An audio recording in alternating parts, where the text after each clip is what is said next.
হঠাৎ কলিং বেলের আওয়াজে আমাদের ঘুম ভেঙে গেল। তখন রাত 12:10 বাজে। তো কলিং বেলের আওয়াজ শুনে আদির বাবা দৌড়ে ছুটে গেল দরজা খুলতে। দরজা খুলে সে কারোর সঙ্গে কথা বলছিল। আমিও বুঝতে পারছিলাম না সে কার সঙ্গে কথা বলছিল।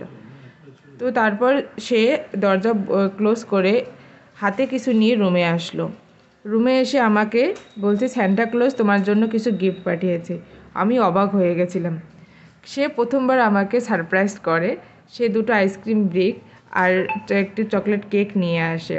তো আমরা মেরি ক্রিসমাস ডে উদযাপন করলাম, কারণ তখন 12টা প্রায় 15 বাজে। তো আমরা কেক কেটে মেরি ক্রিসমাস উদযাপন করলাম। তো সবাইকে merry Christmas, happy new year. আর আমাদের ভিডিওটি আপনাদের কেমন লাগলো সেটাও আমাকে কমেন্টে জানাও। আদি খুব খুশি হয়েছে আর আমিও খুব খুশি হয়েছি। সে আমাকে প্রথমবার সারপ্রাইজ করলো এই ক্রিসমাস ডেতে। তো আমার খুব ভালো লেগেছে। আমিও কী করি যে আপনারাও সবাই মেরি ক্রিসমাস ডেটা খুব ভালো কাটান। আশা করি আমারও ভালো কাটবে সবাই। আর আপনারা সবাই লাইক কমেন্ট করে আমার সাথে থাকুন। আমি আজ ক্রিসমাস ডেতে বাইরে যাব, তো আমি অনেক কিছু দিল্লির অনেক কিছু ভিডিও ক্রিসমাস ডেতে কীভাবে দিল্লি সাজায় তো সেটাও আপনাদেরকে দেখাবো। তো আমার পেজটাকে সবাই ফলো দিয়ে রাখো এবং আমার সাথে থাকো। সবাইকে ভিডিওটি দেখার জন্য অসংখ্য অসংখ্য ধন্যবাদ।